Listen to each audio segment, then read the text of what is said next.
If you smell what the Rock is cooking. Welcome to Billy Ho Sports. Thank you for tuning in.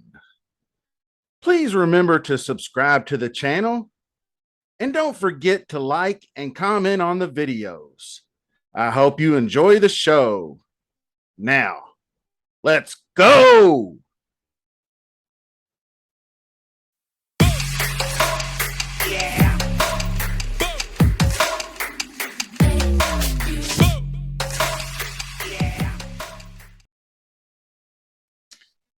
Hello again, Billy Ho here, coming at you, Week 5 DraftKings videos. Thanks for watching. Welcome to Billy Ho Sports. Couple quick announcements.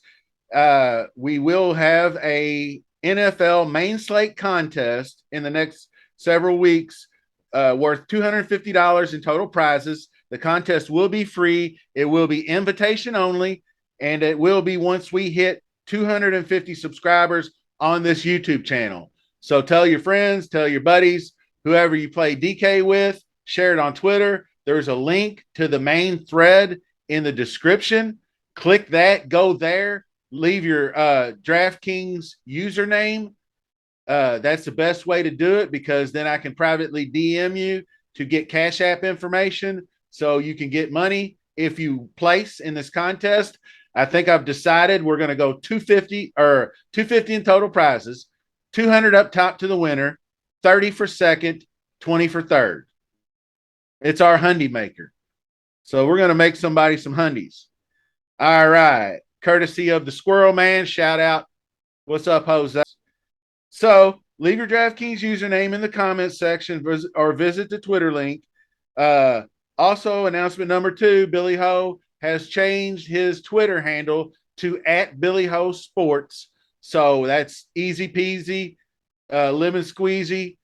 So get over to Twitter and give me a follow. I got barely over 100 followers. Let's see if I can get to like 500 followers by the end of the year. I know this stuff grows exponentially, so we'll see what happens. Let's go for it. Now, let's get into some tight ends, and we're going to take a look at the big board right now. All right. Taking a look here, I'm going to start up top. George Kittle, I can't pay. $5,200 is a cheap price for Kittle, but man, he's been on block and detail, and they're on the road at Carolina, which is a rough and tough defense, so can't really go there. My next guy is TJ Hawkinson, 4,500. Or 4,900. Sorry, I'm not advising to chase that game from last week, but if St. Brown is out again, I'd fire him up. So he does have his own Q tag, and he has some sort of hip injury. So we'll monitor that. We already know Swift is out, so that helps the cause.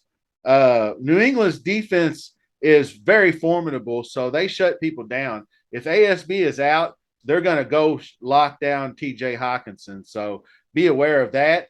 And I'm going to skip around too. I got Kyle Pitts, and he's 4,400. Failed to get something going last week after he had a good outing at Seattle, which is discouraging.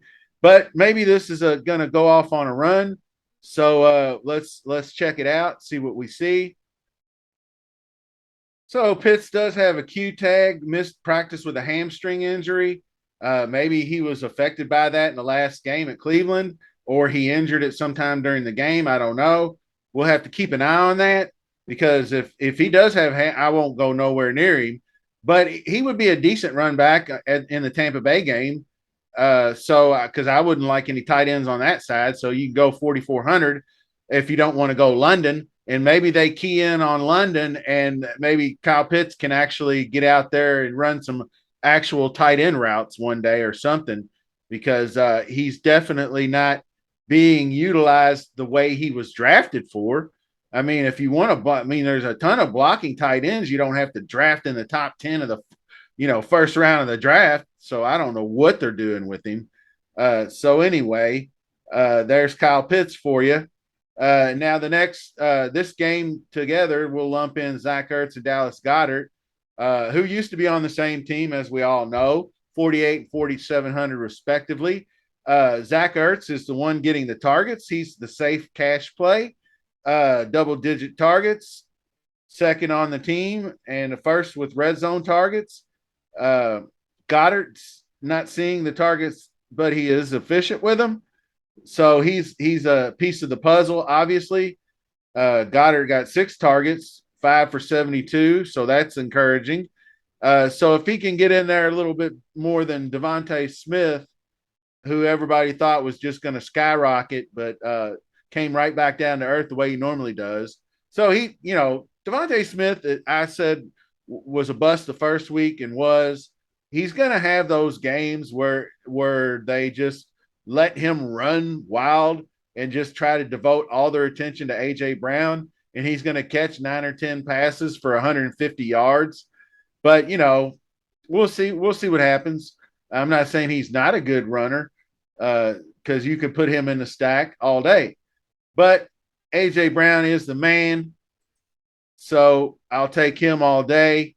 I think he can just manhandle this Arizona defense.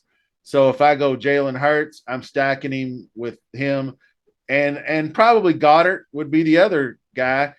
And then, or you can run or single stack it, run back with Hurts.